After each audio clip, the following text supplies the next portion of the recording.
100 jours de Trump. La stratégie du chaos.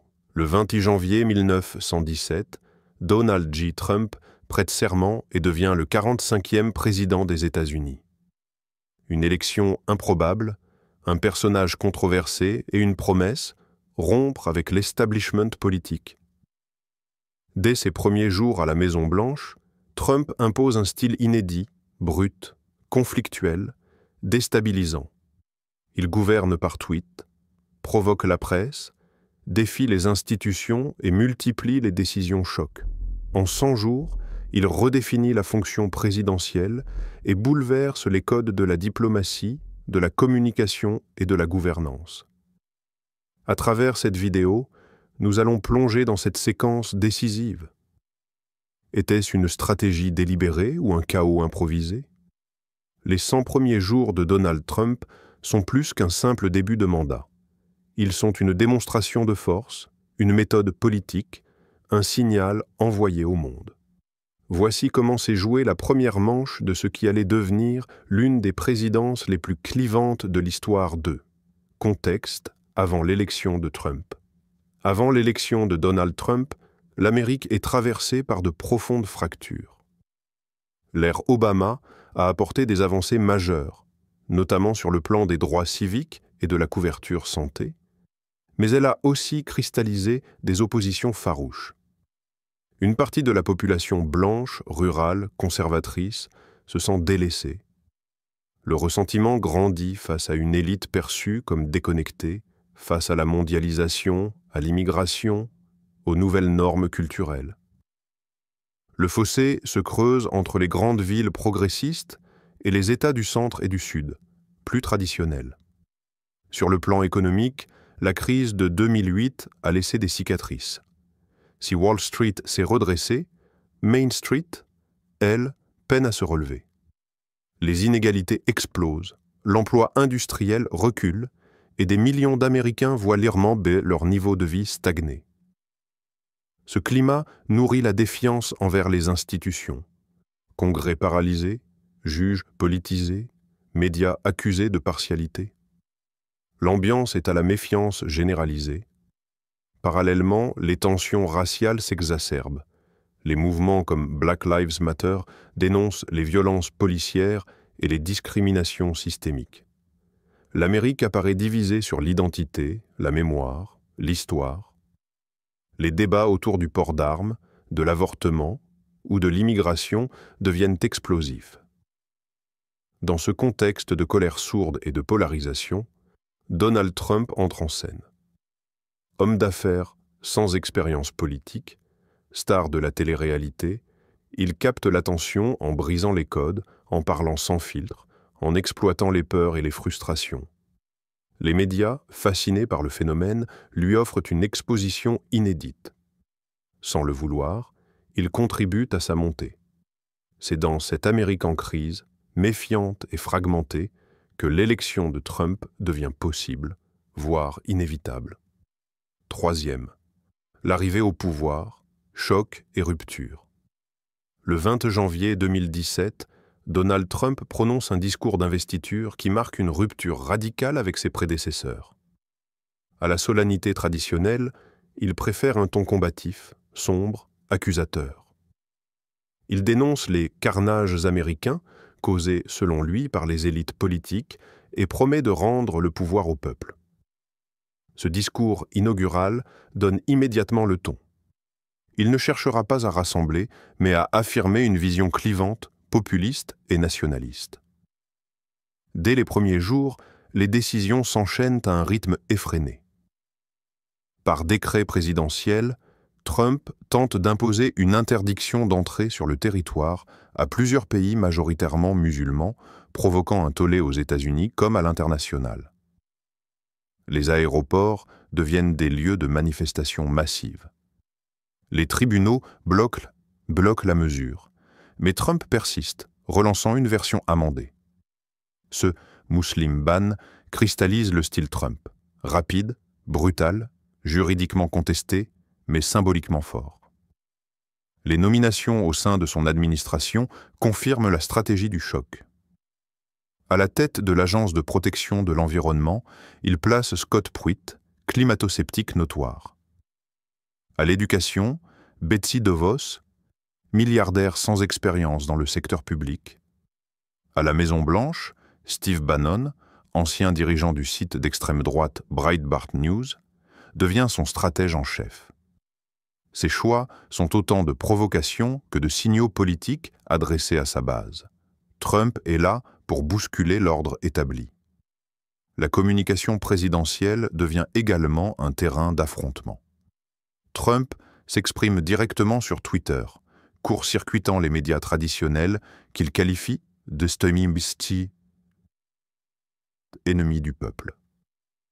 Il répète que la presse diffuse de fausses informations, remet en question les faits établis et cultive un rapport conflictuel à la vérité. Cette rhétorique agressive déconcerte les journalistes, alimente la polarisation et galvanise ses partisans. Dès ses premiers jours, la présidence Trump ne suit aucun script habituel. Elle impose un tempo, une méthode et un style où la rupture est permanente. Pour ses opposants, c'est un chaos dangereux. Pour ses partisans, c'est le signe d'un président qui tient parole et agit vite.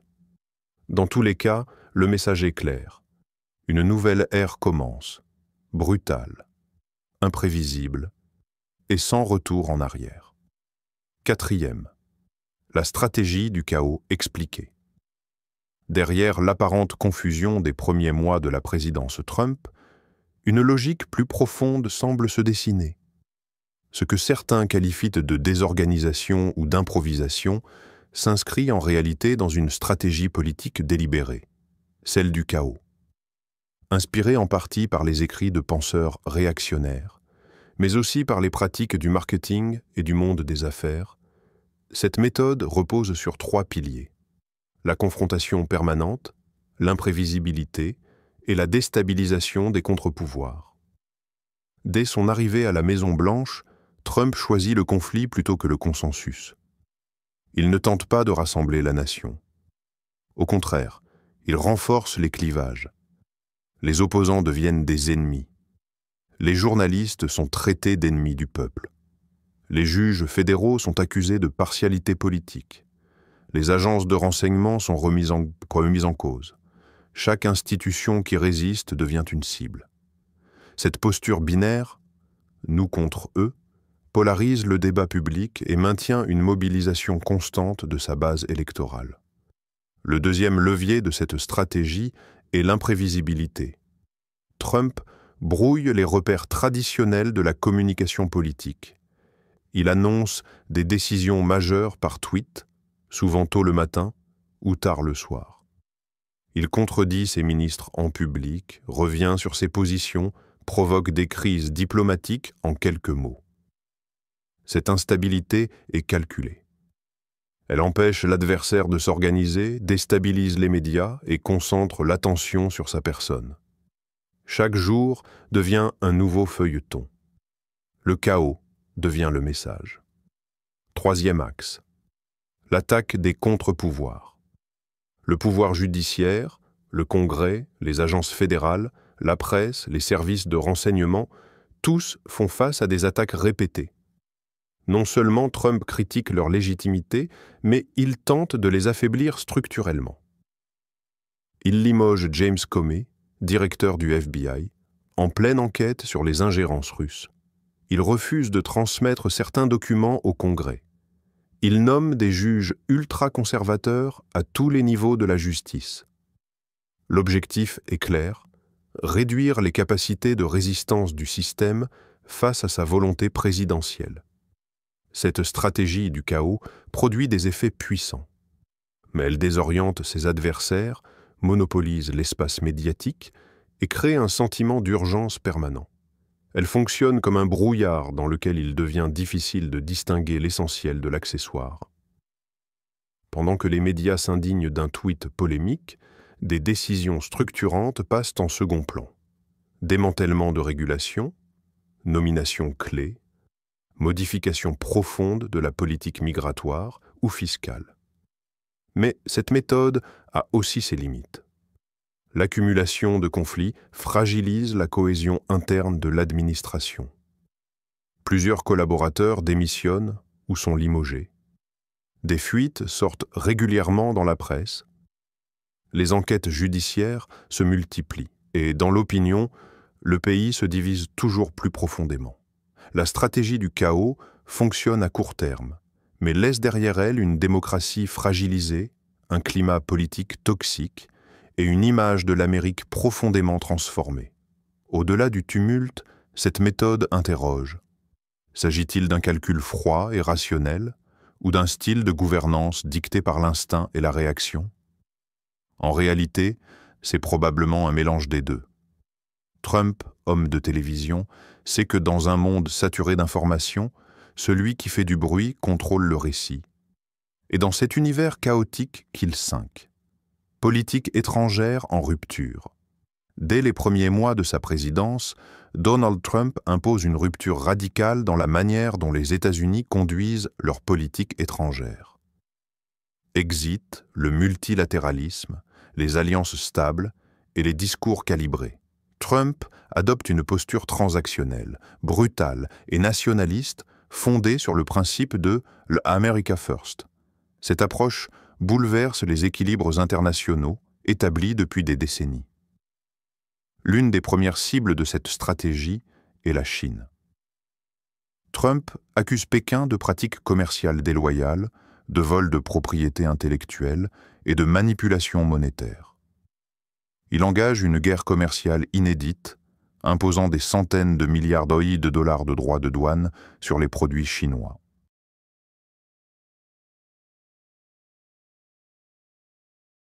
Cette escalade, ponctuée de menaces et de négociations, marque une rupture avec les administrations précédentes, plus diplomatiques.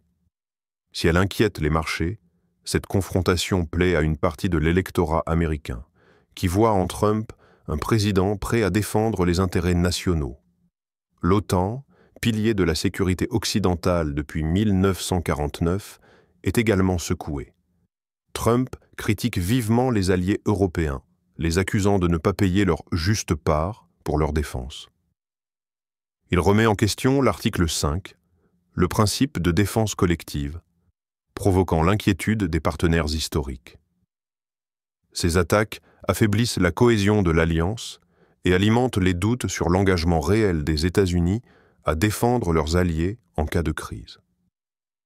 Trump se retire également de plusieurs accords internationaux majeurs. Il quitte l'accord de Paris sur le climat, rompant avec le consensus mondial sur la lutte contre le réchauffement climatique. Il se retire de l'accord sur le nucléaire iranien, isolant les États-Unis de leurs partenaires européens et ravivant les tensions au Moyen-Orient.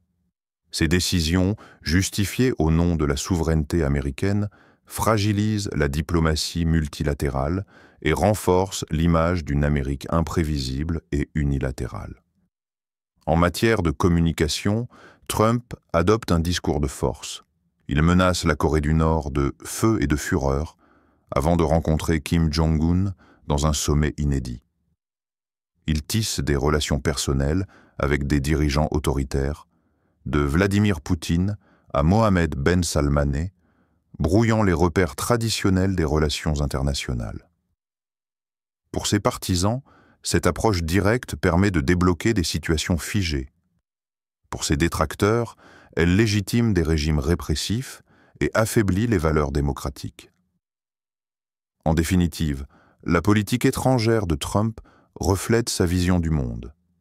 Une arène où seul compte la force, le rapport de force et l'intérêt immédiat. Le dialogue institutionnel, les alliances historiques et les engagements à long terme sont relégués au second plan. Cette rupture laisse des traces durables sur la scène internationale, où la parole des États-Unis devient moins fiable et leur leadership plus contesté.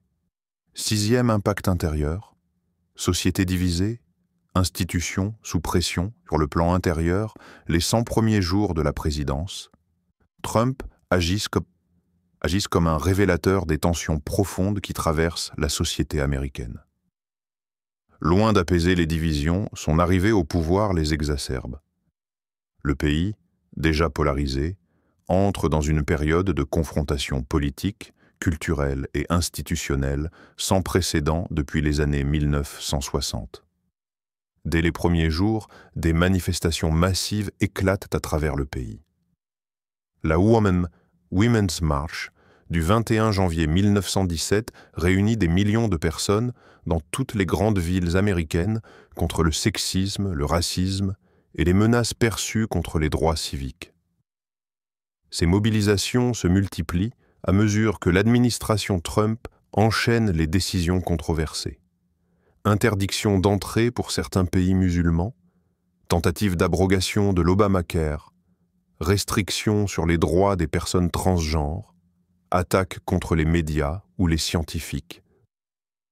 La rhétorique présidentielle, agressive et clivante, renforce cette atmosphère de tension. Trump s'adresse directement à sa base via Twitter, en contournant les canaux traditionnels et en attisant les peurs. Il évoque des ennemis intérieurs, accuse ses opposants de trahison et utilise un langage guerrier pour parler de politique intérieure. Cette communication directe, brutale, crée un climat où le débat politique se transforme en affrontement idéologique permanent. Les institutions, elles aussi, sont mises sous pression. Face au décret présidentiel controversé, plusieurs juges fédéraux interviennent pour bloquer leur application, provoquant la colère de Trump, qui remet publiquement en question l'autorité judiciaire.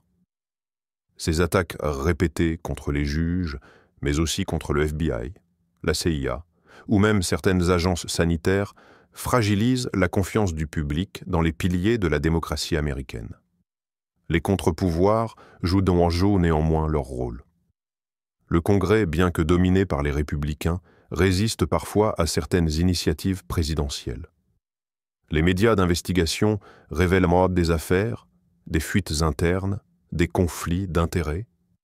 Les gouverneurs de certains États prennent le contre-pied de Washington sur des sujets clés comme l'environnement ou l'immigration. Mais cette résistance s'opère dans un climat d'instabilité permanente, où l'institution présidentielle agit souvent en rupture avec les usages établis. Le rôle des réseaux sociaux devient central dans cette dynamique. Trump y impose son agenda, mobilise ses partisans, attaque ses adversaires. Les plateformes comme Twitter ou Facebook deviennent des arènes politiques où se mêlent information, désinformation, mobilisation et harcèlement.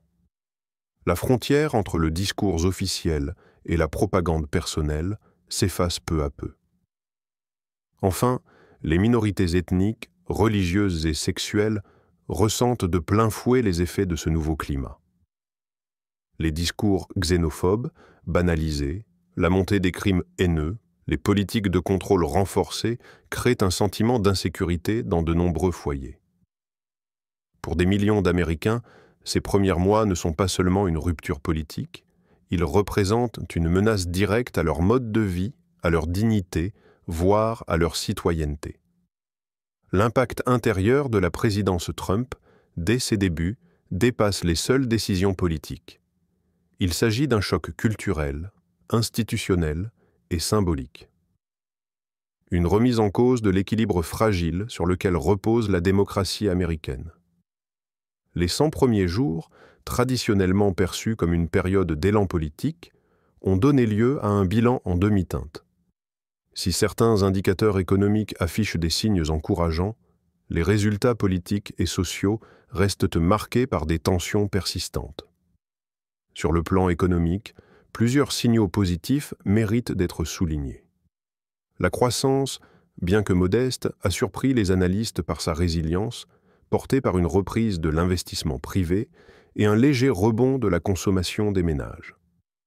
Des mesures ciblées en faveur des petites et moyennes entreprises ont favorisé la création d'emplois, contribuant à une baisse limitée mais réelle du chômage.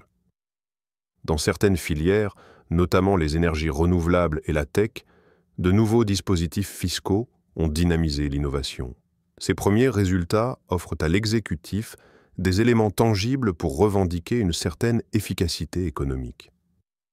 Cependant, Cette dynamique s'est heurtée à de sérieux obstacles sur le terrain politique. Les réformes structurelles, annoncées comme des priorités, se sont heurtées à des résistances à la fois dans l'opposition parlementaire et dans la rue. La méthode, jugée verticale, parfois perçue comme autoritaire, a exacerbé la défiance d'une partie de la population. La réforme de l'assurance chômage ou encore celle de la gouvernance territoriale ont suscité manifestations et grèves, révélant un fossé persistant entre les promesses de dialogue et la pratique du pouvoir. La cote de popularité reflète cette polarisation. Si une partie de l'opinion salue la détermination et la clarté des objectifs, une autre déplore un manque d'écoute et un éloignement des préoccupations quotidiennes. Les sondages montrent une base de soutien relativement stable mais incapable, pour l'instant, d'élargir son assise. Les attentes initiales, souvent élevées, laissent vite place à une forme d'attentisme prudent. En somme, ce début de mandat oscille entre espoir mesuré et crispation profonde. Il laisse entrevoir des possibilités de redressement, mais souligne aussi les limites d'un volontarisme qui, sans consensus, peine à s'imposer pleinement. Au terme de ces 100 jours, une question demeure. Avons-nous assisté à l'exécution d'une stratégie longuement mûrie ou à une série d'improvisations habilement maquillées en cap politique? La juxtaposition de mesures économiques cohérentes et de décisions politiques contestées entretient le doute. Si certains choix semblent relever d'un cap défini, d'autres traduisent une gestion au jour le jour, réactive plus qu'anticipatrice. Cette ambiguïté pèse déjà sur la suite du mandat. Le gouvernement saura-t-il transformer les réussites ponctuelles en dynamique durable? Réussira-t-il à recréer un lien de confiance avec une opinion fracturée? Alors que de nouveaux défis se profilent, crises internationales, transition écologique, pression sociale, la capacité à construire un récit politique clair et fédérateur s'annonce décisive. Le cap des 100 jours ne marque pas une fin, mais une ligne de départ. La suite dira si ce départ était maîtrisé ou simplement précipité. Réussite ou chaos contrôlé? Les 100 premiers jours, souvent perçus comme une période d'élan politique décisif, laissent ici un sentiment contrasté. Si l'exécutif peut revendiquer certaines avancées, notamment sur le plan économique, la portée politique de son action semble en revanche plus chaotique.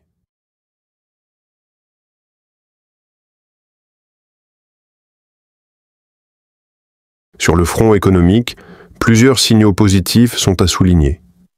Une légère croissance, inattendue dans le contexte global, a redonné un souffle à la trajectoire budgétaire. Les investissements dans la transition énergétique et le soutien aux PME ont produit des effets mesurables, notamment en matière de création d'emplois dans certains secteurs clés.